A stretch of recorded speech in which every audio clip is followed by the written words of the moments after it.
Hey, Alayna, and welcome to the Tick Bootcamp podcast. Hi. We are really excited to have you, and even more importantly, we have the pleasure of having my good friend Michelle McKeon here today because she's just simply better than Matt Sabatello, and I really wanted to make sure we had our best for our good friend from the friendly part of North America. So, Michelle, say hi to the folks. Hey everyone, excited to be here. I'm excited to be doing some more podcasting with Tick Bootcamp, the dream team. Oh, thank you. So, Alayna, I did share with folks that you were initially from Canada.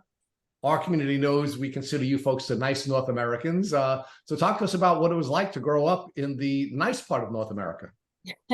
Yeah, I grew up in what I'm convinced is the most beautiful part of the world. I'm from Vancouver Island, so the very west coast of British Columbia.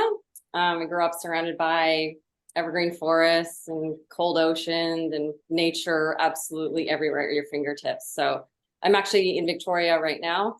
It's where I spend a lot of time in the summer. And but I live in San Diego. So, but the Pacific Northwest is very much who I am to my core and really has made me the person I am today. And yeah, I'm very lucky. In addition to the beauty that the Pacific Northwest had offered to you, talk to us about what your experiences were like growing up there. And obviously, you're on a Lyme disease podcast, so everybody's sort of listening here with a brow forward, wondering what you knew about ticks and tick diseases when you were living in the beauty of the northwestern North America. Nothing, absolutely nothing. Zero conversation about it, zero awareness about it. I didn't know a single person with it. I actually got bitten and infected in Southern California, but I did grow up, barefoot in the woods. I've been an avid horseback rider since I was 6 years old. So if I'm not in the woods, I'm on the back of a horse. So like high risk in terms of being interacting with ticks, but I was born in 82, and I left Vancouver Island in 2012. But up until then, I know absolutely no information about Lyme disease on Vancouver Island. It is starting to be a conversation now, just a little bit, but I still am kind of the anomaly when I'm here. And people are still just kind of, there's like whispers of it now showing up here, but it's still very, very misunderstood here. Let's talk about your education and your career, because you have a very interesting, you took a very interesting career path. So I don't think we've ever had someone on this podcast who has your chosen profession. So why don't you share with us what it was like to be educated in Canada, first pre-college, then college. I guess you may call it university in Canada, and Yeah. of course you did your graduate work here in the U.S. So give us that build out for us. Yeah, I mean, I was born inherently extremely connected to the natural world, like could not spend enough time in nature, like animal fanatic, like wanted every animal I could get my hands on, wanted to ride horses. Like I don't come from a horse family. My family is nature oriented, but not in a way, like I was just almost like fanatical about it. And so it was a natural progression for me to move into my undergrad. I went to the University of Victoria here and studied environmental science and geography, and just wanted to learn everything I could about the natural world and our interactions with it and how we're destroying it and how we can save it. And so I've been riding horses my whole life. My hobbies include nature. My career is nature. My education is nature. I ended up specializing in marine science and sustainable fisheries management. So in 2012, I moved down to San Diego to go to Scripps Institution of Oceanography and do some graduate work in sustainable fisheries management, and marine biodiversity and conservation was the degree I achieved then. And I just wanted to dedicate my life from my career to my hobbies, to the natural world and understanding the way we interact with it. And it's really the person I am is expressed in all of the ways that I show up in the world. It is the irony that I got bit by a tick riding my horse in the woods is not lost on me, and totally crushed me. I mean, that is like heartbreaking when the thing you love the most like destroyed me temporarily. All right. Well, I think that's a little foreshadowing. We're going to build out a little bit later. Sorry. So let's Yeah. pause there. No. I'm really excited. I can't wait to talk to you about that stuff Yeah. and how spiritually you were driven towards a more a more, I think, refined purpose as a result of this experience. But let's give the folks a little bit more background before we get there. Yeah. So talk to us a little bit about some of your public speaking and your activism, because you aren't just somebody who was educated in this field, not somebody who just had a passion for spending time with animals and nature, but you've also been an activist and a public speaker, and even a guest on radio programs. So talk to us a little bit about that. Yeah, so when I started getting into marine science and specifically into fisheries management touches on, like, so many stakeholders are involved. You've got industry, nonprofits like Oceana and the environmental groups that have a stake that want lots of fish in the ocean for everyone, and the industry that wants a lot of fish to catch to maintain their livelihoods. And then you've got the states and the federal government. So there are so many hands involved in natural resources management. So I worked for a nonprofit that represented the industry for 9 years. And because of that work, I just got to know all of the different stakeholders quite closely. And I had to speak on behalf of the industry. And so that required me to go to DC a lot and talk to Congress and express the need for funding to study more fish, and why understanding what's going on with our stocks is really important. It's something that was a little unexpected. I was in meetings at times with like international bodies. I'm like, I didn't anticipate being at meetings with countries showing up at the table, because fish cross borders. So, different countries come to the table. So my career for the last 9 years in San Diego was life-changing, was like absolutely a dream career. It really like leveraged my personality. I get along with people pretty well. I got to speak for the industry, but also for the resource and the stock. So it led me to speaking on behalf of the industry and the stock to a lot of different groups, the federal government, the state agency, other industry members. So I had to learn how to be able to talk to a lot of different groups at a lot of different education levels, a lot of different backgrounds. The information was really polarizing, really complex, controversial at times.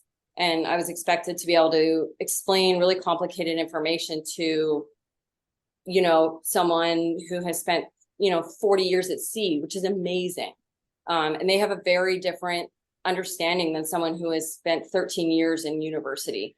And so, that was what I did. And I loved it. And, I'm really lucky. I got to make the environment my job, which was really awesome. And San Diego is such an amazing place to work in marine science. It's like, Scripps is top tier. It's like probably one of the top 2 universities in the country for oceanography and marine science. Did not think I would get in there, but then, life goes, and then I did. And congratulations. Although it's not shocking to me that you got in, but congratulations. So let's now, I can't but to take advantage of an opportunity to talk with you while we're at this background phase about one of the things you said, and that was that you wanted to help us to figure out how we could stop destroying the natural world. And I think that's an important point that we need to build out together. So one of the things we've done here at Tick Boot Camp very recently is we've begun to try to find people who have the academic credentials to talk to us about animals and the impact that animals are having on this disease, right? So we spent a lot of time talking with microbiologists because we wanted to learn about the bugs. And we spent a lot of time talking with medical doctors who were treating people who had the bugs. And we talked to, of course, this is a patient platform. We spoke to almost 400 different people who were diagnosed with chronic Lyme disease. But the piece that we were missing when we were looking at this process of bugs in animals, which then get sucked out of the animal by a tick vector, which then bites a person and spits the microbes into the person, right? The one piece we weren't spending enough time with were folks like you who are academically trained in the natural world. And I have to tell you, some of the the brilliant, for example, veterinarians that we've interviewed have given us unbelievable insight into this process. So I'm now going to invite you to give us some insight into both what is happening with climate change. And I don't want to get into the global warming debate, but I don't think anyone could disagree with me when I argue our climate is changing, and that's having an impact on the way that we interact with nature. Climate is changing, and that's having an impact in the way that animals are behaving. And climate is changing, and that's having an impact on the way the microbes are behaving and the virility of microbes. So first, why don't you give me your thoughts on the importance of people like you who are academically trained in the natural sciences and the impact that you can have on helping us overcome the challenges that this disease is creating for millions and millions of people in the world each year. Yeah, in my career, I mean, it's very clear to me, in my career, I was a bridge. So I kind of sat right in between the industry and Congress, federal government.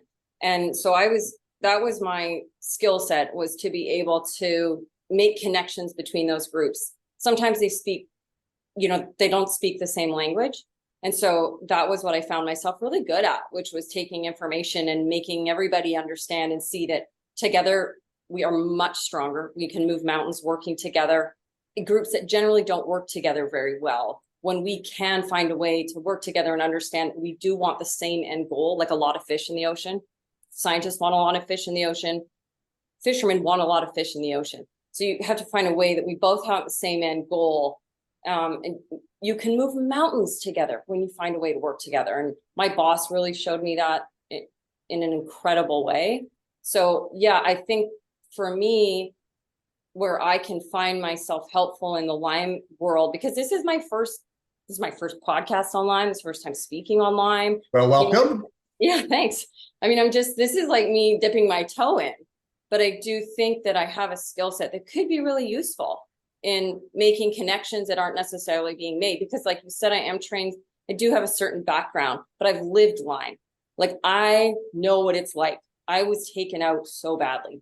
So I think I can, I think I'm answering the question correctly, but I think that having been, and with my background and my knowledge and my ability to speak to multiple stakeholders and groups, I think I would find myself naturally being a bridge. So one of the professors of veterinary science that we interviewed argued that one of the challenges or the mistakes that we're making in the Lyme community is that we're looking at our herd too narrowly. Generally, what we focus on, and certainly in this podcast, we focus on, is how do we help people avoid getting sick and how essentially prevent yourself from coming in contact with the microbes.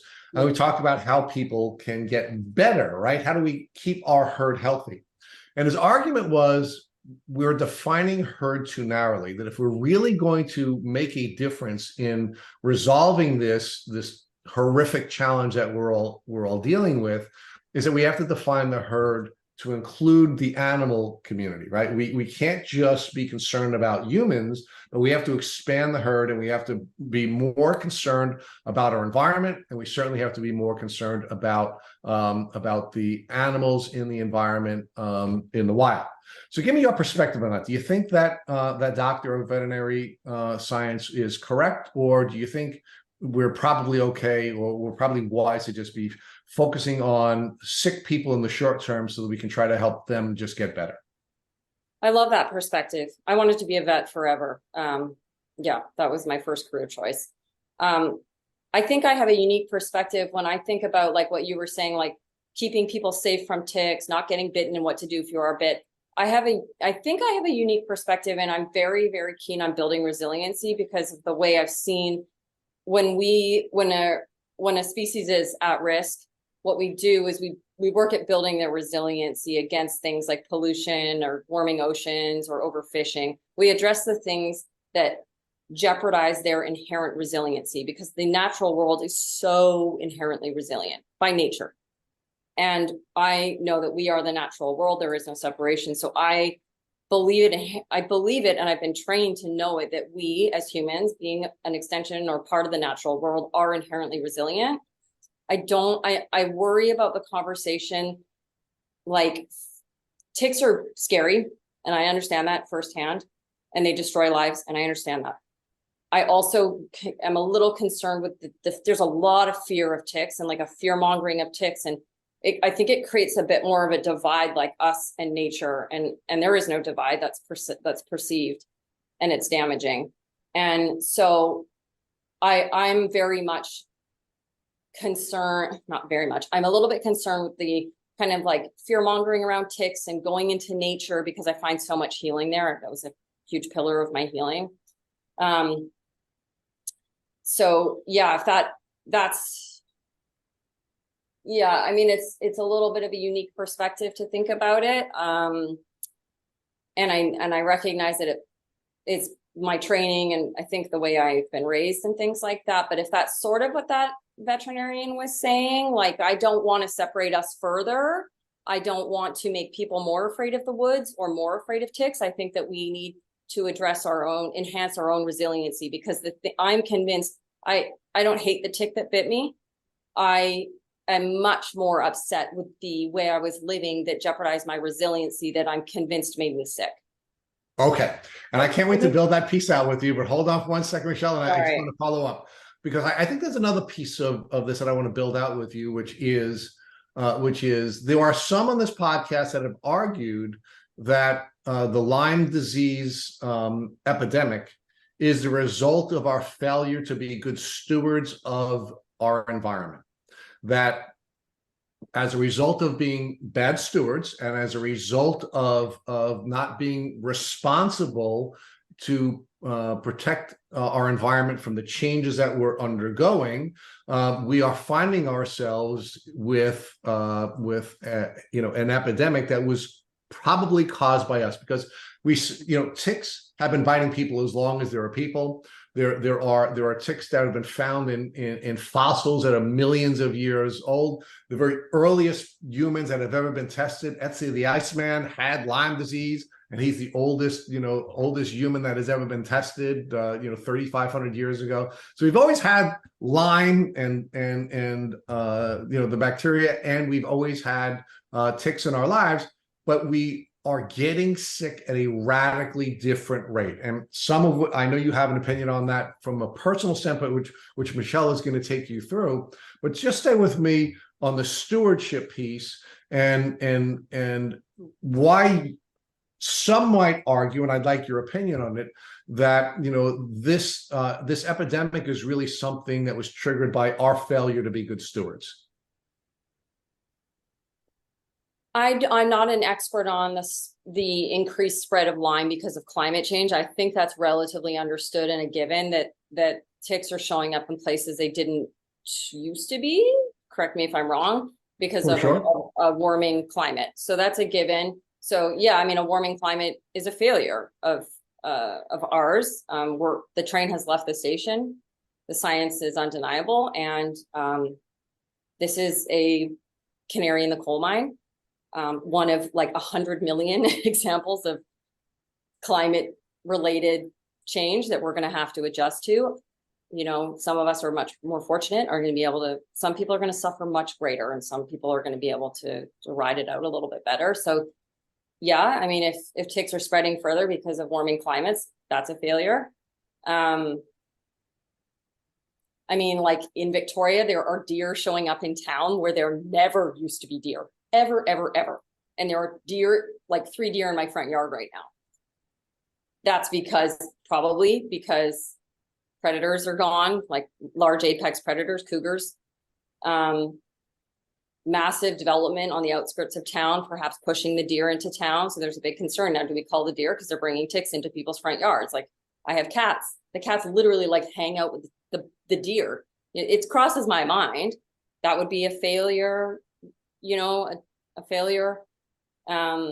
Is that sort of what you mean? Like that kind of? Yeah, no, but it's really, it is really, it goes back to the conversation we were having earlier, which is, we have to respond with ability. And I think if we're focusing narrowly on our herd and we're not looking at the larger responsibility that we have to steward this environment, we're going to see more problems like this, and this problem is going to continue to get worse. So, if people need an incentive to be more responsible in the way that they're living their lives and the policies that they're advocating for, specifically those relating to climate change, I think this is a trigger for that, right? I mean, really is something that folks have to take into consideration, because as the climate changes, and yes, we are adaptive beings, yes, we are resilient beings, but you know what? It takes a long time for us to adapt as a species. And if the rate of change accelerates at the pace that it is accelerating now, we may find ourselves in a place where we can't adapt fast enough, and that will be really bad for our species.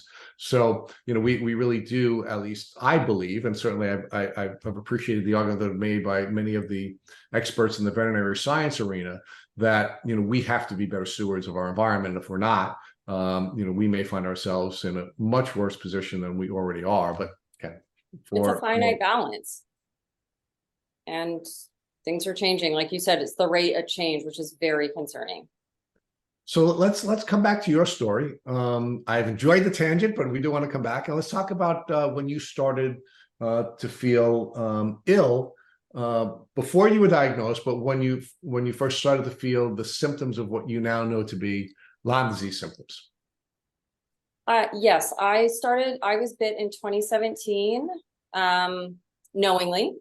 But I'd been around horses in Southern California where I'd never seen a tick before. And then I moved to Southern California and I would go hiking. And I was like, oh my God, these things are real.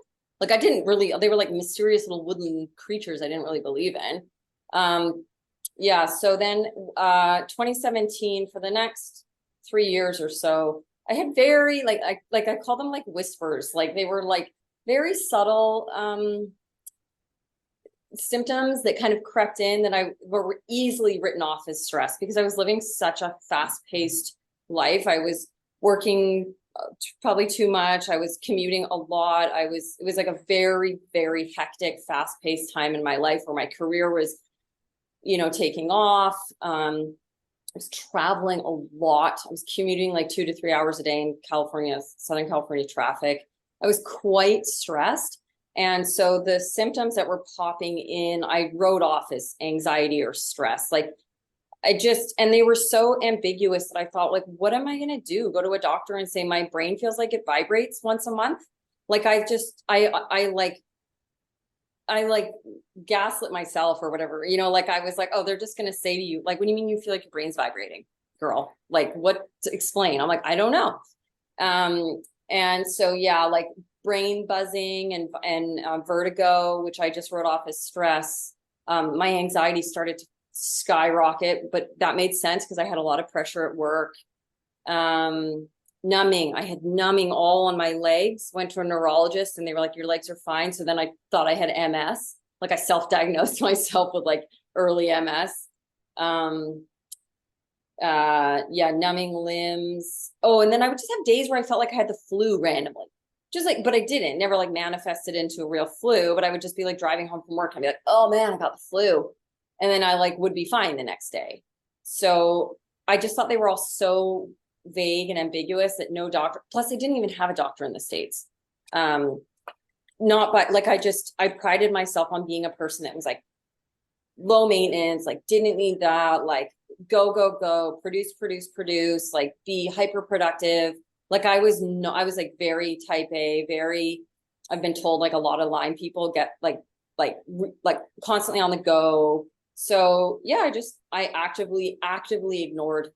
Now what I see is like crystal clear Lyme creeping in. So we've had many people in this podcast who are equestrian athletes, and you indicated that you didn't know anything about ticks and Lyme disease when you were up in Canada, but when you came down to the States and you started to participate in equestrian sports down here, did anyone ever recommend that you learn about Lyme disease? Anybody teach you anything about Lyme disease? Were you finding ticks on the horses? I mean, what was going on when you came down here to the more tick endemic part of of North America? No, nothing. I mean, like Yolanda Hadid's, I watched like Housewives and like, I would like, she was a rider and and I was like, oh yeah, that looks pretty bad. So, like, honestly, like, I never read her book, but like, you just kind of hear these things. But no, like, no one at my barn talked about it. In San Diego, there's still an overwhelming understanding that it is a New England, Northeastern Connecticut problem. Like, it is still a very much like, it's an East Coast thing. We have them here, but they're the wrong species. Like, because my husband is a biologist, and we would hike, and he's an avid hunter and outdoorsman, and he would have ticks on him, and he was like, it's dog tick, doesn't carry it, like like it's, and he's got a PhD in biology. And so yeah, and that, he's learned, like I have, like an insane amount in the last handful of years. But the day I was bit, we thought it wasn't possible, because it was the wrong species. So no, it did not come up, despite spending 3 afternoons a week riding horses. It did not come up. So but I wasn't telling people I was dizzy either. Like, no, I wasn't. I was very secretive, very secretive. I was not telling anyone I had vertigo or anything. Right. So you're a stoic person, you're low maintenance, you're a suck it up kind of gal. And unfortunately that didn't serve you well. But Michelle's going to take you through that. Let's say with the tick bite. So tell me a little bit more about the tick bite. What were you doing before the tick bite, and how did you discover the biting tick? It was a day that was now it's like a metaphor. The day I was bit was like such a classic day, where I was, out of the house at 6:50, like 45 minutes of like brutal gridlock to get to work, like race, like race to the barn. I have like, an hour and 48 minutes to ride my horse and then go home. And it was just such a frenzied classic day that represented my life at that time. I went to the barn, and I didn't have time to change out of my barn clothes. Now I would never do that. So I had my barn clothes on, went back, did some more work. Then like 6 hours later, went to take off my riding shirt and found the tick on my stomach. Had a funny little rash around it. Like, it's kind of like an interesting, like vascular, like pattern. Like, it looked like I had a bunch of spider veins around it. Weird. Didn't have a bullseye, panicked, like freaked out. And I was like, oh, it happened. I kind of had like built up this whole like bad thing in my head. Like, it's happened. And, yeah, like it wasn't even like really, it was only on for maybe 5 hours. So I was able to just like wipe it off. I just like frantically like swiped it off, and it flew off. And I was like freaked out. So I grabbed a bottle of like Windex and sprayed it like 100 times. I was like, die, like, like didn't know what to do with it. And then like my brain like slowed down, and I was like, oh my God, put it in a bag. Like, I don't know, like if that was like my like scientific training was like, just put it in a Ziploc, like keep the specimen, was like the voice, like the logical voice that like popped in. No training on anything, and I'd already like doused it in Lysol or Windex. And then frantically called my husband and was like, come home, and called my riding instructor and was like, I just got bit at the barn, because I had just seen her. And she's an incredible horsewoman. She's been riding forever. And she was like, oh, just wash it with soap. Like, it's not, it's like, this isn't a Southern California thing. She had ridden horses on the East Coast and was like, I have a lot of friends on the East Coast who got it, but this is Southern California. And then my husband came home, and it was like diving into the internet. Like, we just became academics, like, for the next several hours. And then I went to the hospital, and then it all like, it's like failure after failure. So what year was the tick bite? 2017. Okay, so between 2017 and 2020, you have these developing symptoms. Your body seems to be managing these symptoms for that 3-year window. And then you have a riding accident. Talk to us about the riding accident and how things accelerated after the riding accident. Yeah, so I was given no treatment despite going to the hospital the day I was bit. Oh, sorry, I was given 1 dose of doxycycline. So weird. One dose. He Did gave they like do any testing? No, any I'd testing never after seen a say? tick. He literally, he was a lovely ER doctor. I just waited. My husband was like, let's just err on the side of caution and take you to the ER. And we went, and he was like, well, fancy that, like never seen a tick before. And we'd already looked online and we are like, oh no, dog ticks don't carry it. It's not attached for long enough. We're in the wrong part of the country. Like the internet just like was like, you're fine, you're fine, you're fine. Mm-hmm. And my husband's like, you're fine. Like, I'm a biologist. You're fine, you're fine. And took the tick to the hospital, and he was like, oh my gosh, I've never seen one of these things. And he scuttled off, and then he like pulled out, I'm not a doctor obviously, but he like pulled out the big blue book, and I could see him like thumbing through it. I'm like, oh my God, he's looking in the book. And but he's in Southern California, right? And so yeah, he came back with, I'll never forget, a little cup of 2 doxycycline and was like, take that and you're fine. It's like, not even like, I don't even know like, what's the point? No prescription, nothing. Yeah. So when then, yeah, in 2020, I had a very bad riding accident where my horse cartwheeled and fell on top of me and sprained both of my knees. And like, it was really bad. And that happened in September 2020. And then very end of October 2020. So 6 to 8 weeks later, my husband and I both got the flu, not COVID, just like the regular flu, which was crazy at that time. It was just like, who gets like flu A or B at that time? Like we did. It was so weird. We weren't doing anything. He got better in 3 days, and then I just never got better. Like I just stayed sick for a month, and we were like, something's going on here. Like and then I still didn't want to go to the doctor. I pushed going to the doctor. I was like, no, like I just like have this like post-flu inflammation, or I don't know what it's called. There's something like where you just stay inflamed after the flu. I'm like really good at self-diagnosing. I was like, oh no, I just got that thing. Like, what are they going to do for me? Okay. Yeah. So, okay, let's go back a little bit. 2017, you get bit, you actually see the tick, you see that there's a rash, you go to the doctor. They prescribe 2 days of antibiotic. 2 pills. Oh, 2 2 pills. pills. 2 pills of antibiotic. They didn't do any Lyme testing or anything? No, didn't even come up. Didn't come up. You go back throughout the next few years, you start having symptoms of vertigo and not quite feeling like yourself, getting more anxiety, but kind of ramping that up to possibly just like a busy lifestyle. Then you get in your riding accident with your horse in 2020, and that flares things up. And then the next thing that happens is the flu, which is almost like the perfect storm, hit after hit after hit.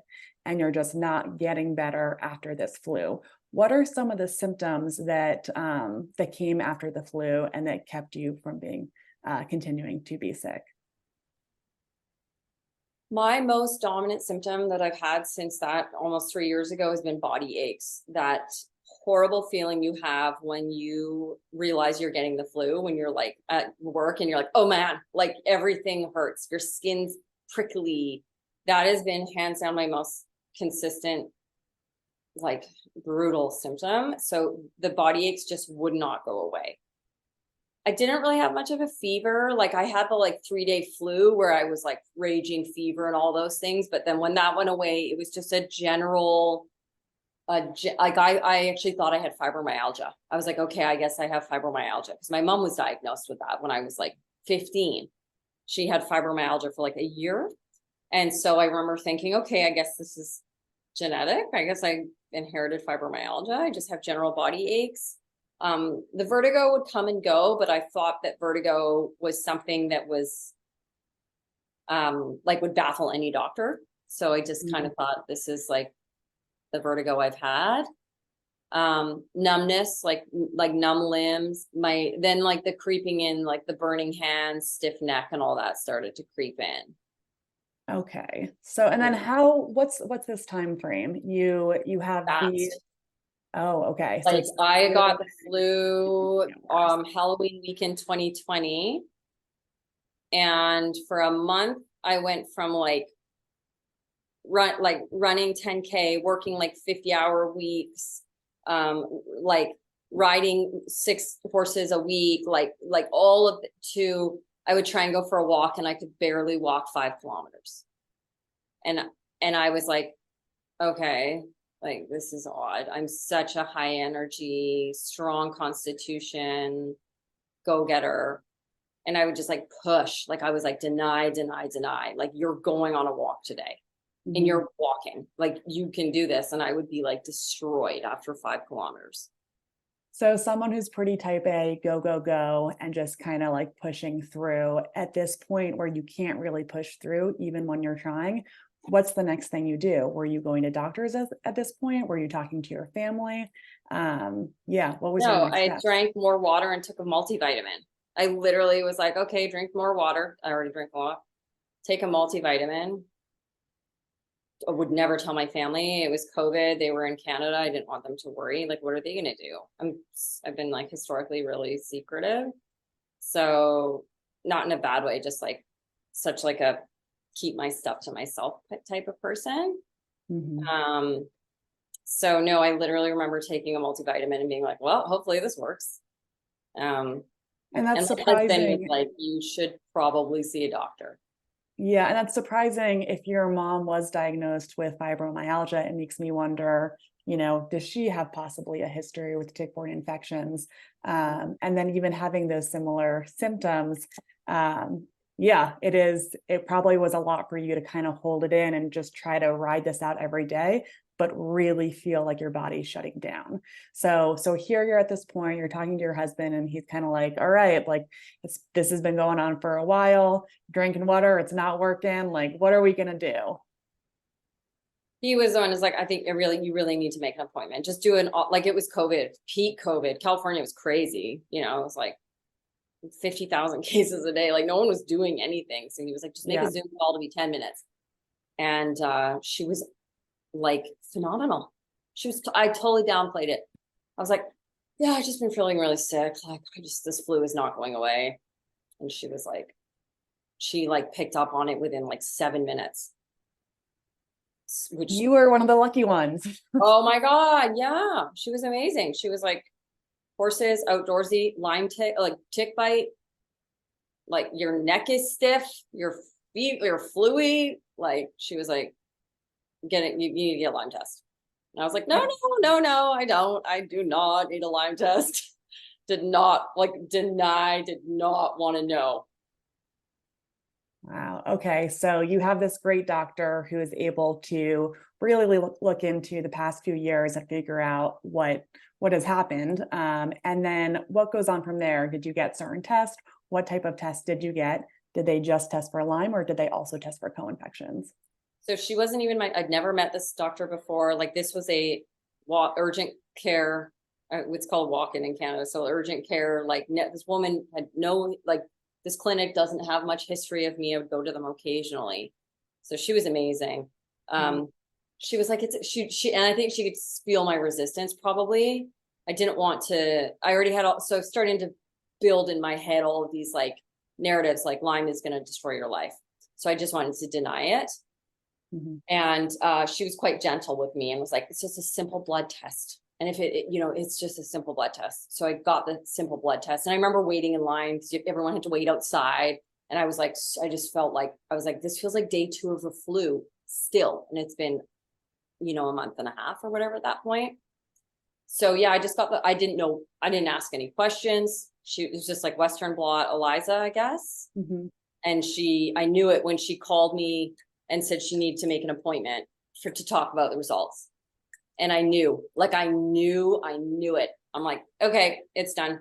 And so then I went online and started like doing questionnaires and all these things. And it was like 98% chance you have Lyme. Like you have Lyme. Like I was hitting all of these things.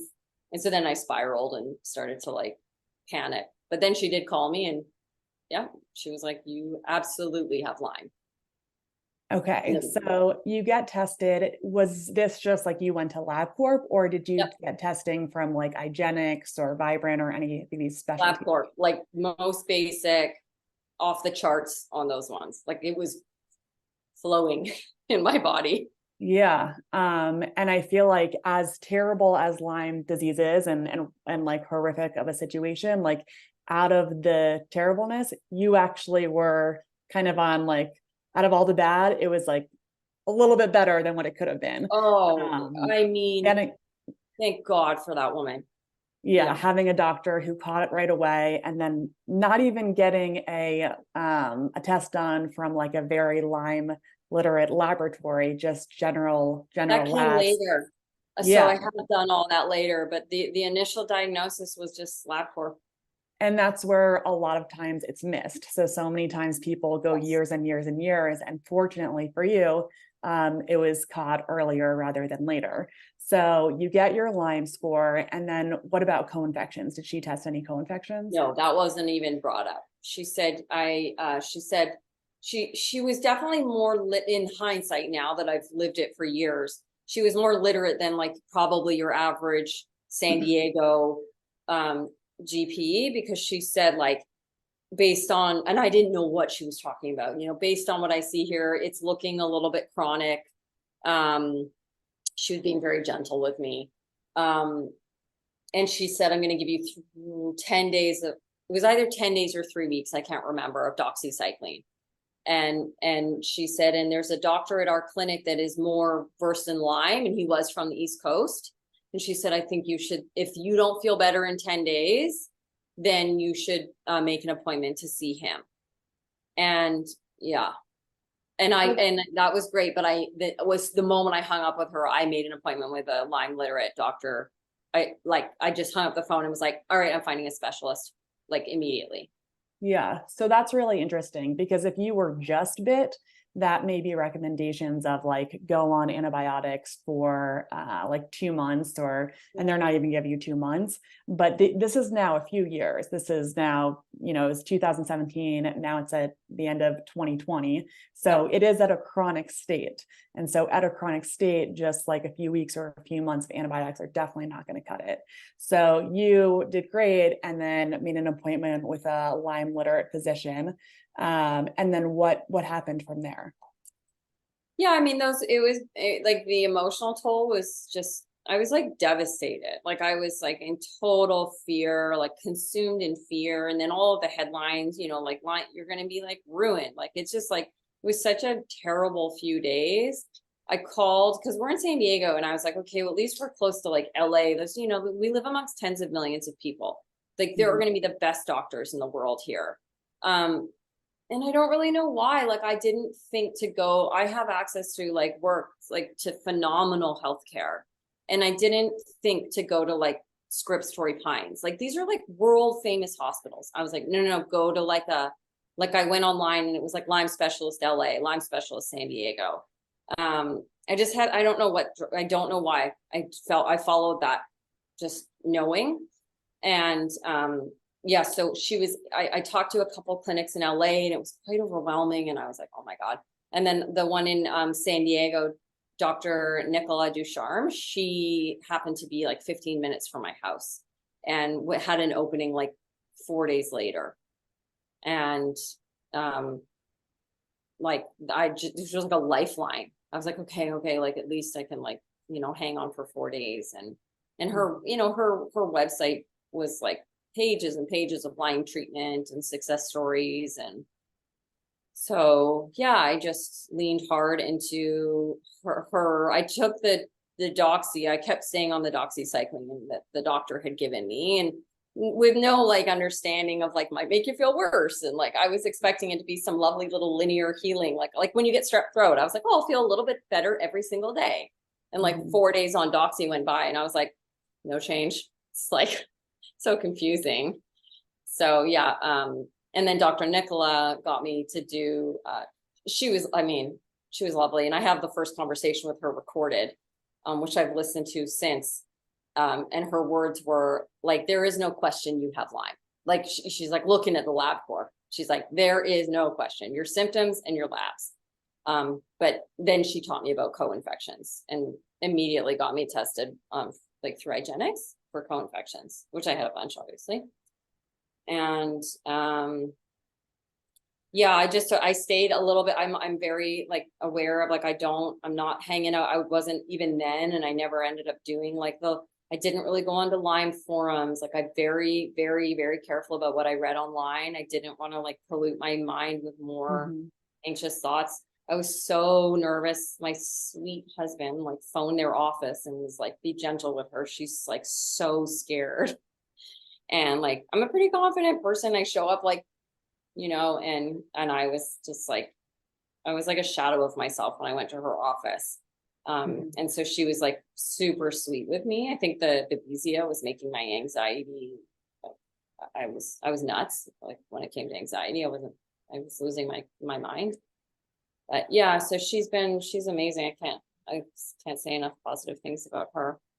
It is so nice to hear that someone who is trying to figure out what's making them sick, that the doctor was confirming and being like, this is definitely what you have. There's no question, because I think for so many of our listeners, that has not been the case, where it's like some doctors are like, you definitely don't have Lyme disease and do not bring it up in my office. And other doctors are like, no. Like, I know this isn't the CDC positive, but like you are showing Lyme literate bands and you have a history of Lyme, and we are clinically diagnosing you. And so it can be such a scary process trying to figure out, being at this crossroad, which way to go.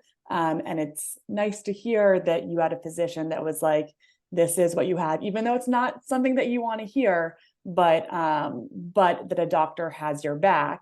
So I'm happy to hear that. And then you did get tested for co-infections. I know you mentioned you had Babesia. What other co-infections did you have? I tested positive for Babesia and tick-borne relapsing. Those are the ones she told me about. I don't really. And the tick-borne relapsing, it's not uncommon on more of the West Coast.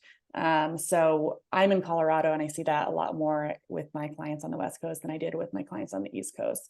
So that makes sense, just some of those strains. Okay, so you have your Lyme diagnosis, Babesia, tick-borne relapsing fever. What are the next steps? What was her treatment options? So it was antibiotics, oral antibiotics. So there was a continuation of the doxy, tenizolol. I never know how to say it. Tenizolol, whatever that one is. Okay. Bicillin injections. Ooh, those are the worst. Oh my God. I had to do that myself, and those were very painful. Yeah, I don't miss that. No one can prepare you for those ones. Malarone, or generic Malarone for the Babesia.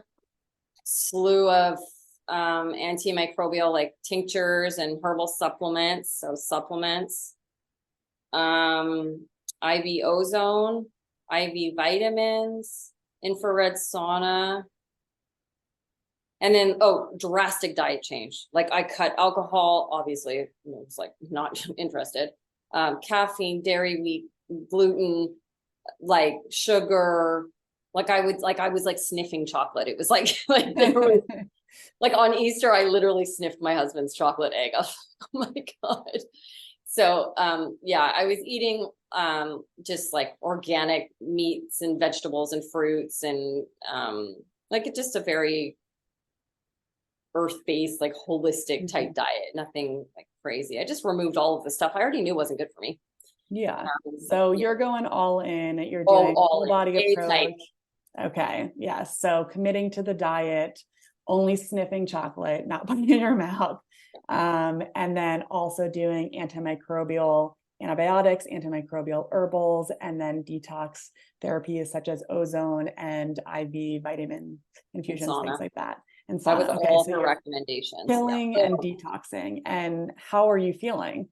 Because the Lyme journey is not always a linear straight line. Yeah, it was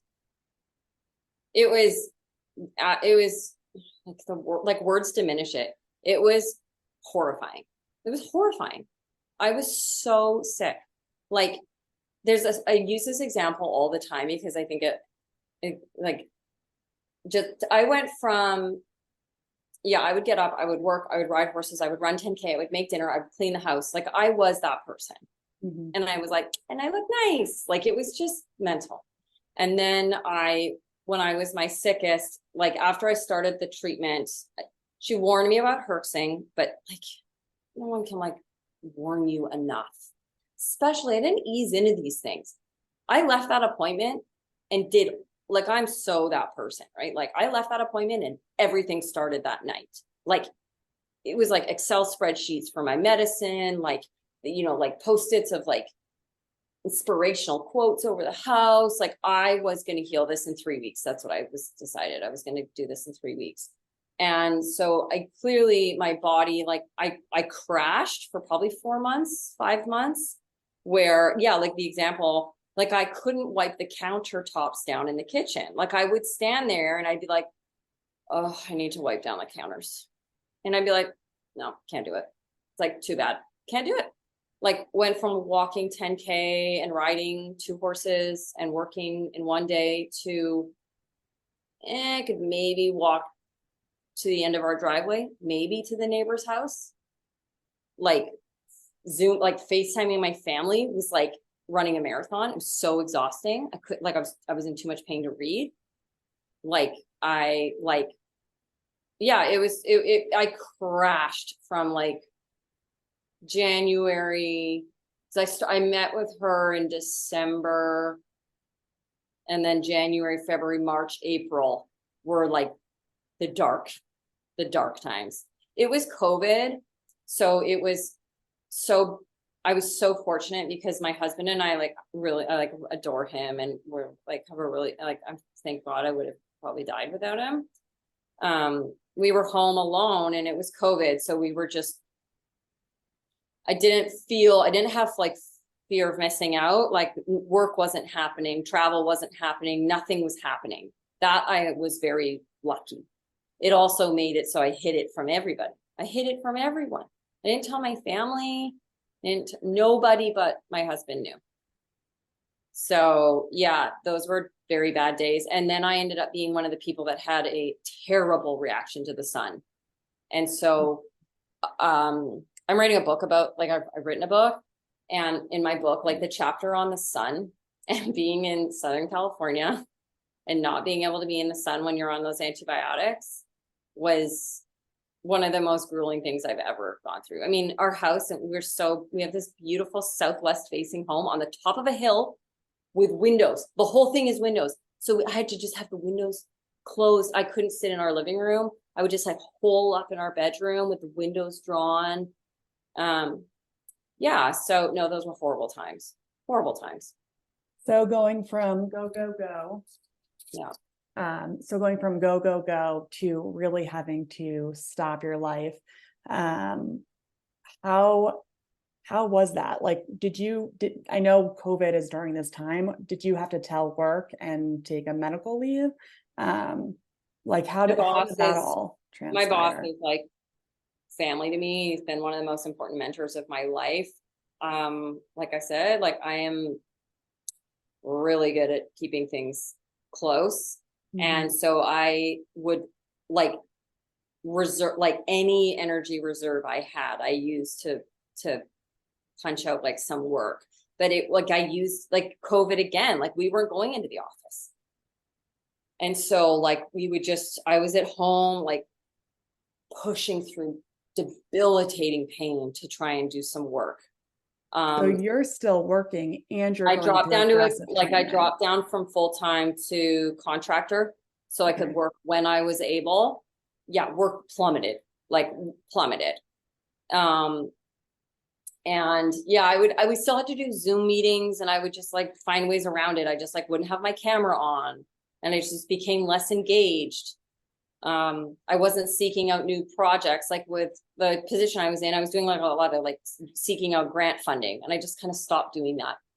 Like my boss knows me so well. I'm always like such a like, yes, go getter. I'll figure it out myself. And I just kind of stopped doing that. I stopped like acquiring new projects, and I coasted on the work I'd put in the previous like several years. Like my programs and stuff were up and running pretty well. And in the winter was a bit of a lull anyways in fishing.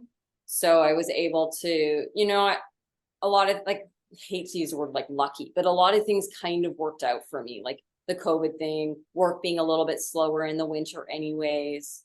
But I mean, I pushed through extreme pain all the time, like every Lyme person does. And I still do. Yeah. And so you're on these aggressive treatments, you're planning in your head, you're going to do it hard, and you're going to get better, feel like yourself, and go back to your regular life pre-Lyme. And when you're going through this process and seeing that things are not going as planned, how are you feeling? And then did you decide to change treatments, or in what direction did you go at that point? Dr. Nicola is the most like sweet, like she just never, no, I never questioned leaving her. I'm very much like, stay the course, like just stick it out. And she was good about that. Like, this is going to take time. And she was really reassuring. I think she pegged my personality pretty quickly. She's like, you're my most overachieving patient ever. Like, you know, I'm a dream patient like that. Like, you tell me to do it and I do it. And then I do it 100 times. Probably, but then I also overachieved my healing, and I had spreadsheets. And if I didn't do my 45 things, like if I didn't dry brush and gua sha and sauna and stretch and do my breath work and then I would beat myself up. So she was super sweet like that too. Like, you know, learning to rest, like learning to listen. So she was just a beautiful, like, female doctor. Like, I feel really lucky that I had a female doctor. She took the time to get to know me. And no, I never thought about going elsewhere. I just knew it was going to take time, and she just didn't make me feel like it wasn't working. Like, these things take time, and we would try different antibiotics. Like, I stayed on Doxy for a year, which is just like crazy. You know, I stayed on Malarone for 9 months or whatever it was. And I think, and we would try different antibiotics. Like, when we sort of plateaued, she would be like, let's try a different one.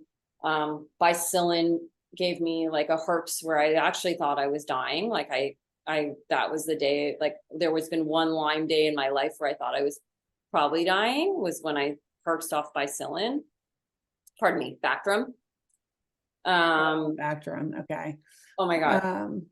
Yeah, and I think that's tricky because one of the hardest things to learn in the Lyme journey is it is a journey. It's going to take a while. And for someone that seems like for your whole life, you've done the right thing and you've been able to succeed by going above and beyond, and then having to kind of like reevaluate things and then take a step back and be like, wait, I actually need to let my body rest a little bit to actually let it move forward. So fast is slow. If you do too much, go too aggressive, it can actually give you a Herxheimer that's too much for your system. But if you take it a little bit slower, then your body is more receptive to it, and you can move forward a little bit faster. But it's not an easy lesson to learn, and it seems like it has been. Yeah, I'm still learning it, right? I push still too much, for sure, admittedly. But that's the gift of Lyme. I am grateful for it because it forces me to slow down still today. Like, it forces me to slow down every day still. And what a gift, because I wasn't getting that message before Lyme. What have been some of your treatments that you have tried that has brought you the most symptom relief and helped you move forward? What are some of your favorite treatments? I mean, I do think the antibiotics were a vital double-edged sword. I mean, I've been off antibiotics. I was on them for a year. I've been off them for a year and a half now. I think they were clearly vital because my life is 70% back. I think that's probably because of the antibiotics, and the herxes are like a testament to that, you know? So, I mean, the Bicillin felt really powerful. Like, intuitively, it felt very strong. I was getting 2 shots a week. I committed to ozone twice a week. I don't know that I ever felt like it was making a huge difference, but I committed to it. For me, the emotional healing was absolutely paramount. I did huge amounts of emotional healing, nervous system calming and nervous system regulation and breath work and cold water immersion, and antibiotics and emotional healing. What treatments are you currently doing now, and are there any that you're planning to look into? I did SOT about 6 months ago for tick-borne relapsing. Okay. That For, I think, for our listeners, can you yeah, explain what SOT is and how it helped, or how it worked sort of with you? oligonucleotide therapy. Mhm. And this is you can correct me. My understanding that it has been used for a couple decades to treat cancers with pretty good success. And I think it's been used to treat Lyme in Europe, like always, for a handful of years, 10 years maybe. And there is one person in LA, and then randomly my doctor's office started doing it. So it works by essentially not allowing the bacteria to replicate is what my understanding. And so it's a blood draw. The blood gets sent over to Greece where it is treated, and then the SOT is sent back, and then it's just through an IV put back into your system. I didn't herx from that. I don't think. No, I didn't.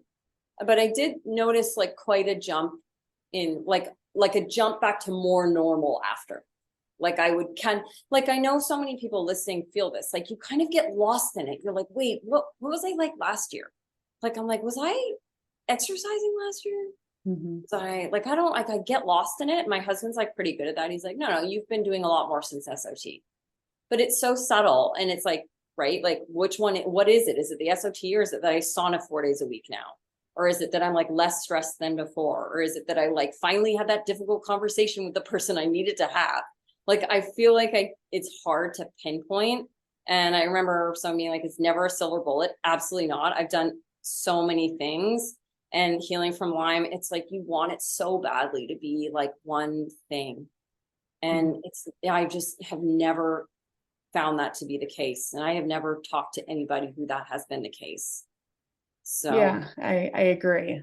Tick-borne infections are very complex and everybody's bodies are very different. So certain treatments are going to work for some where other people are not going to find the same success. But it seems like you've looked into so many modalities and also did the personal and emotional work that it's allowing your body to move forward. And looking back, it may be hard to figure out like what was that one treatment, but it seems like it was everything that you did that really got you to where you are now. Yep. And I definitely did it all. Like I did everything. I was open to it. I tried everything. I came at it like, when you have scientific training, you can be quite judgy about this stuff, right? Like, I'm like, homeopathy, please. Like, what the heck? Like, I was like, show me the literature. Like, I was pretty judgy at first.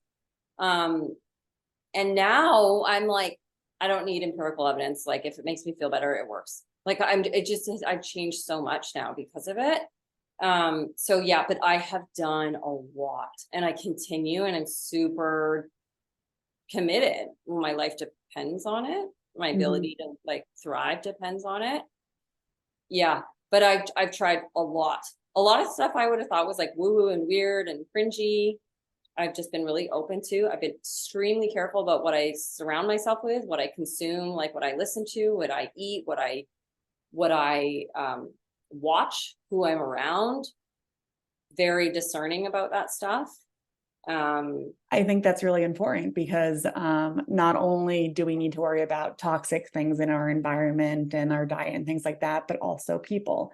And when you are going through this very misunderstood disease, a lot of people, family, friends don't understand it, but it seems like you had such a sweet husband that was by your side and was like, okay, let's figure this out. And yeah, so that's really nice to see. It's really nice to hear stories where it seems like relationships actually get closer by going through something very difficult, because that's not always the case.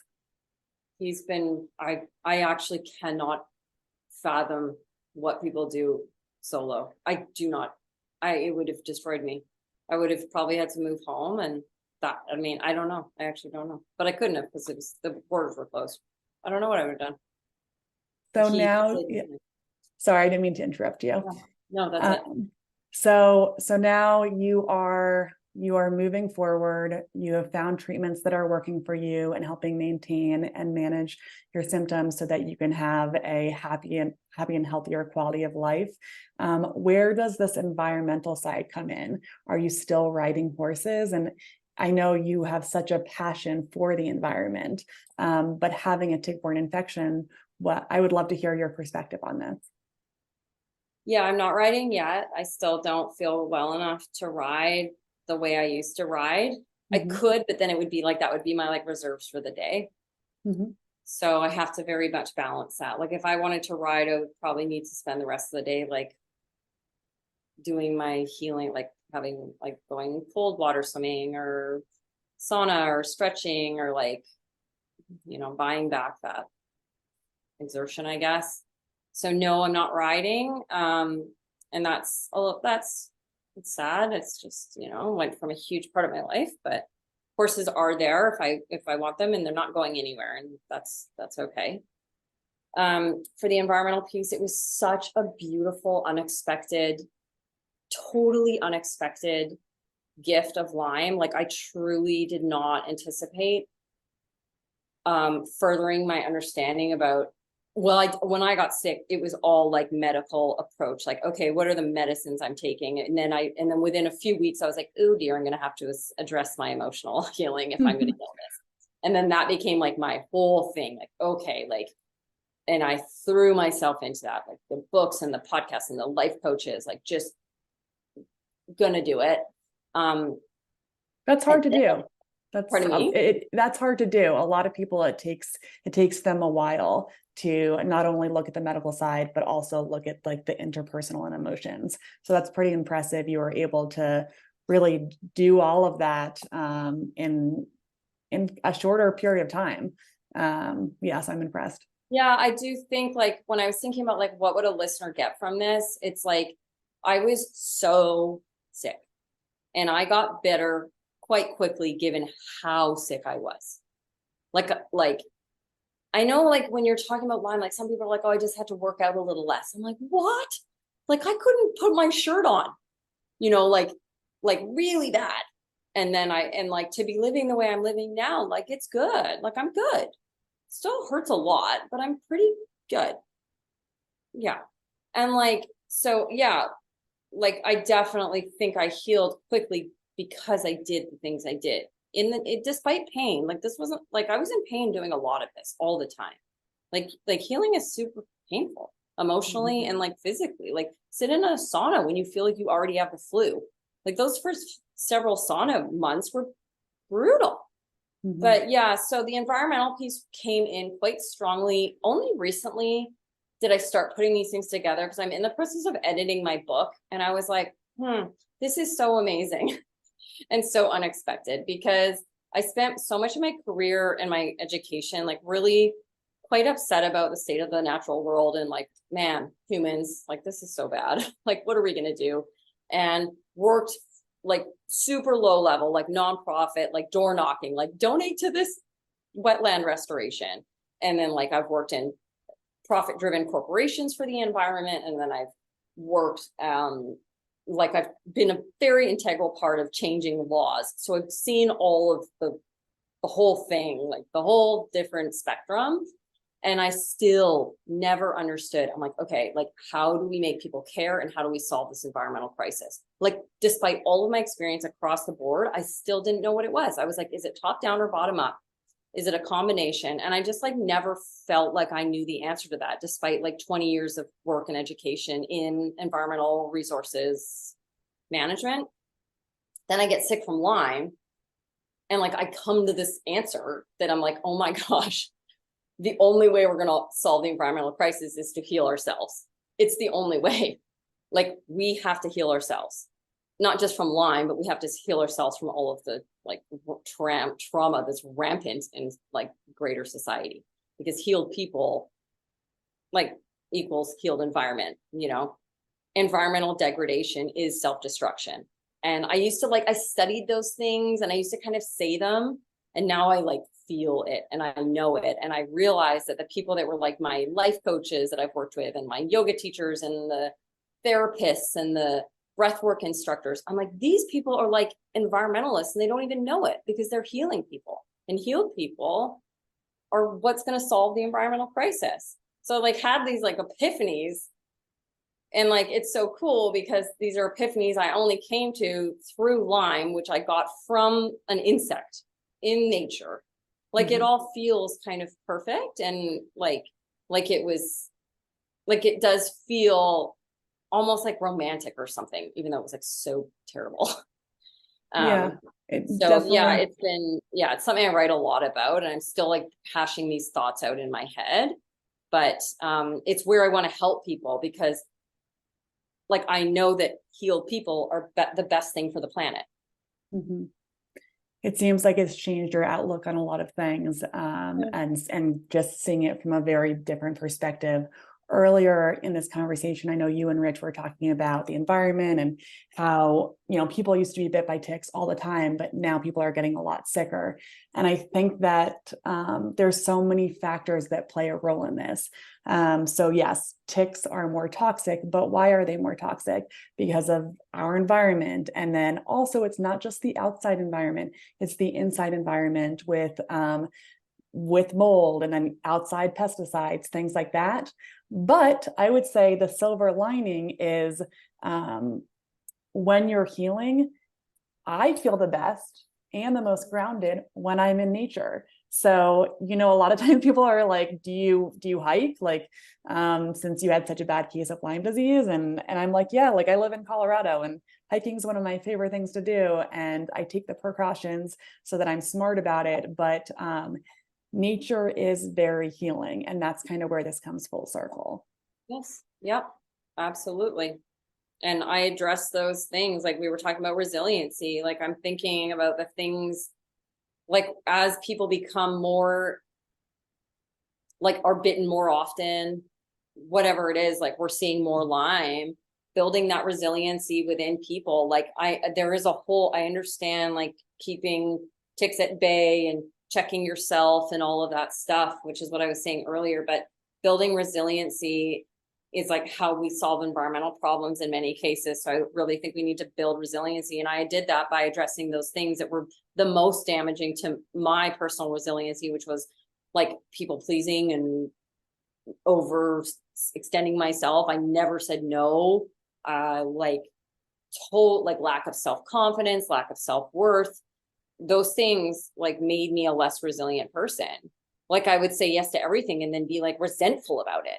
And that is not a healthy place to be. And it made me anxious, and it made me all of the things that I think like a doctor could explain why like a negative mindset is expressed like physiologically, like maybe you have higher cortisol and all those things. So like this isn't just like touchy feely, like the body keeps the score, like that book, right? Like these things can be explained quantitatively.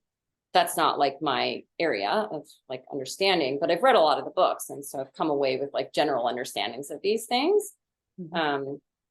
But yeah, like like connecting to the natural world has been so fundamental to my healing. And I was already connected, I worked on behalf of the environment kind of, but just connecting to it in a really more like, I connected with it in a very like socially like rewarded way. Like I got the job and the degree in it and stuff like that. But now I'm just like barefoot on the beach all the time. Yeah, like that's more nice. The way I want to connect with it. And I understand that environmental restoration is self-care, and it just goes both ways. What's good for the planet is good for us, and what's good for us is good for the planet. And I've always been driven by what's good for the planet. So if I can help people, that's good for the planet. And traumatized people are everywhere, and like it's like their trauma is what's being projected on the environment. We adopted these two amazing cats from a rescue. They were saved from the streets of San Bernardino, and one of them, Gomez, he got shot. Like he was like found behind a 7-Eleven, shot with like a BB gun. That is like human trauma manifest. And I don't like blame or hate the person who did that. like that person probably has a background that is horrifying. And that's why our planet is suffering. So we need to address those things. And that's where I think I might be able to help. I hope that's what I really want to be able to do. Just having been through it, and yeah. I'm super impressed that as you're going through this journey, you're also trying to help people by writing a book. Can you tell me a little bit more about your book? Yeah, the book started off as a total overachieving antidote to not saying, like my doctor, like she was like, it was like 2 months in. She's like, so how's your family supporting you? And I was like, well, they don't know. She was like, what? I was like, oh no, I'm not going to bother them with this. Like they're in Canada. I don't want to upset them. And no, that's just like so sad and crazy to me. And yeah, I realized over a lot of work that using my voice and telling people how I feel, like expressing my emotions is important, and that's human. So I'm working on that. So I decided to write it in a book because that's kind of easier for me. So I just started one day. I'm like, well, no one will see it. I can just write this thing and no one will see it. And then it turned into a whole book. And so the book is, I mean, I guess it's a memoir. I don't really know. Yes, it's a memoir. It's my story of healing. It's not a how-to. It's not like this is how you heal from Lyme. There's a lot of amazing books like that. This is just what I endured. I love to write. I'm a pretty descriptive writer. I want it to kind of like break your heart and like I want you to feel exhausted when you're done reading it. Like, oh gosh, but it like my favorite book in the world is The Glass Castle. And I sort of want it to feel like that.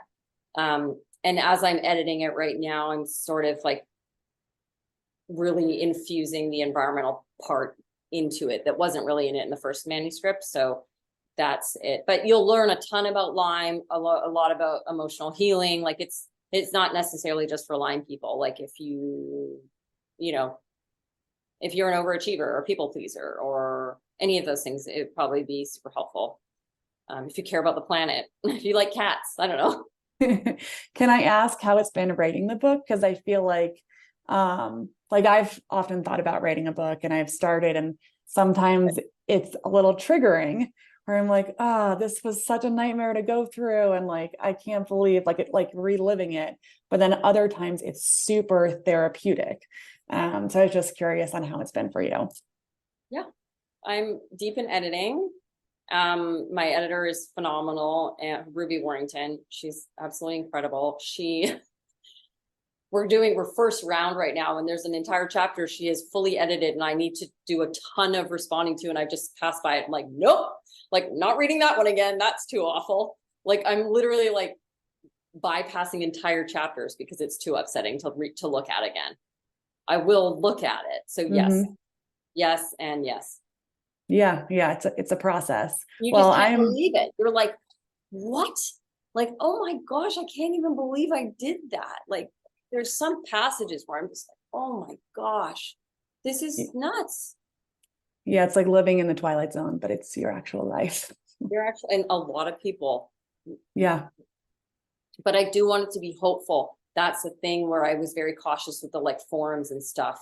Like, it is definitely going to be like, I've been told like a lot of people like, oh, you're inspirational. Like, I want people to read it and be like, you can absolutely get through this and be better for it. I am so much better for Lyme. And that I hope they understand. Yeah. I mean, thank you for talking to us. This has been like really nice to learn more about you and put more information out there. Rich, I didn't know if you had any other questions to ask as well. No, I'm actually good. This was really a brilliant interview. So I can't thank well, I have to thank both of you. I can't thank you both enough for sharing this really beautiful story. And Michelle, you did a great job with the transformation so well that you took my part and I didn't even feel guilty about it. It was just really beautifully done. So Alayna, I just want to learn a little bit more about the book. When is it going to be published? How are folks going to be able to get a copy of the book? And I also want to invite you back for a future follow-up so that we can maybe do an episode on the book and make that episode available to folks in the community who might be interested in learning about the book in advance of reading it. Oh, I would love that so much. Yeah, the book is deep. We're deep in editing right now. It'll probably be 2025. These things take a lot of time, I'm learning. But for people that want to connect, like I truly met people that fundamentally changed my life for the better on social media, on Instagram, people that have radically changed my life. And so I'm active on Instagram, and I highly encourage people to reach out to me. I've connected with other people that are now looking to me for, guidance. If you look up Alayna Bellquist, that's where you find me. You can send me a message. Like I said, I know it to be true because I have connected with people that have made my life so much better through Instagram. It's not to be belittled or anything like that. It's very, very powerful. So I would love for people to reach out to me there. I have online at chronicinspiration.us. There will be a place where you can buy the book there. I'm going to start running workshops. And so in the workshops, we'll be talking about healing, connecting to nature, how to use nature to heal, a lot of back and forth. I find dialogue really, really helpful and informative. So I do love to connect with people. We're just better and stronger when we work together. So I would love for people to reach out. And then when the book is ready, I would love for people to, it would be really amazing if people read it. It will be amazing. I'm sure it's going to be an amazing book. And we certainly want to be there with you when you're ready to launch that book. So just mark it on your calendar to stay in touch with us so that we can come back and do an interview just focused specifically on the book.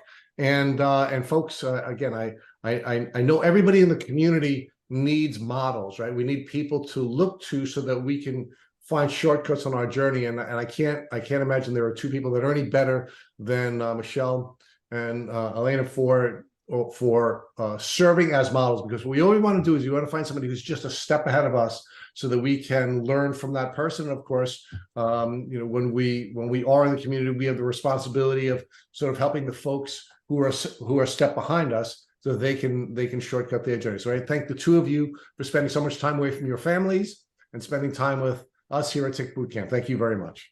Thank you again. Thank you. It's been so fun, and I'm excited to read your book. Can't wait. Thank you for being my first podcast on Lyme. I'll never forget it.